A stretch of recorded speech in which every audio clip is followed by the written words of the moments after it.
Thank you, Acting Deputy President. I would like to thank my friend Senator Dean Smith for bringing this matter of public importance before the Senate.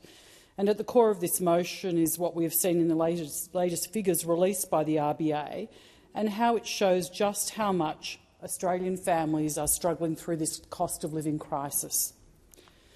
And they really are struggling at the moment, and they have been for quite some time. We have been talking about it on this side of the chamber for months and months. As we all know, gas is up 33%, electricity is up 14%. These aren't just numbers. This is the real impact to Australian families. The gas bill is up 33%, the electricity bill is up 14%, and that's after the taxpayer-funded rebates have been added.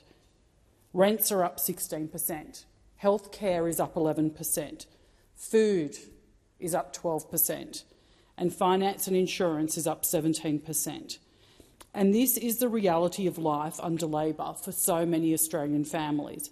Everything is up, absolutely everything, and it is crushing the hopes and aspirations of Australians.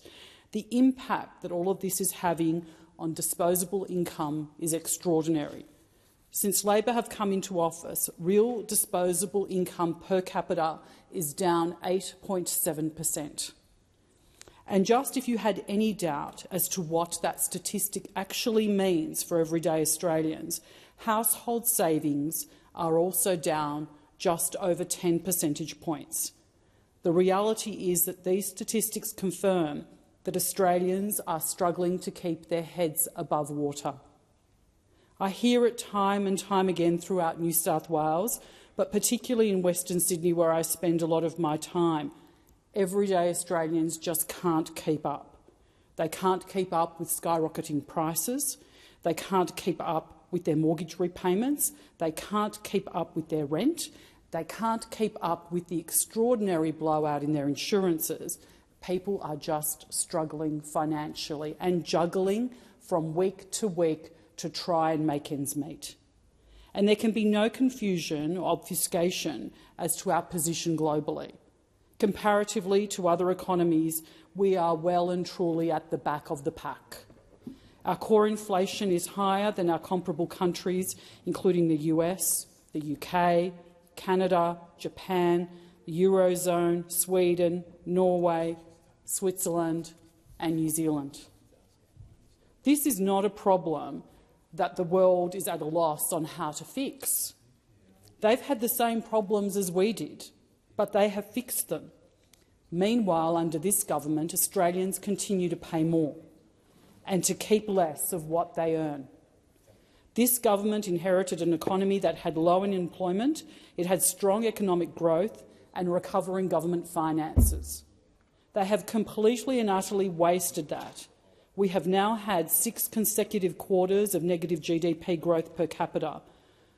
Productivity is down 6.3% under this government. But the question has to be why. Why are prices so high? Why is inflation so high? Why are interest rates so high? Why are savings being diminished? Why is disposable income so low? And why is productivity so low? Well, there is a simple answer to that. Because of the policies and actions of this government. This government has spent over $300 billion more than was previously budgeted. They have flooded the economy with this money, this inflationary spending. And so much for the promised $275 reduction in power bills that we heard so much about from this government before the election. That feels like ancient history, but probably more like a very poor and sad fiction. The reality is that this government is all talk about the economy, broad statements, platitudes and one summertime manifesto from the Treasurer, and nothing about what matters to Australians, nothing about what makes a difference to them. If they really cared about the impacts, they wouldn't continue to pursue this inflationary budget. It is this government's decisions that are making life harder for all Australians. It is because of this government that interest rates in this country remain high.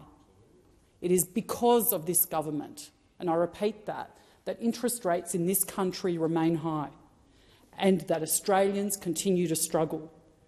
and that is why the cost of living crisis continues to remain a matter of public importance. The time for the discussion has expired.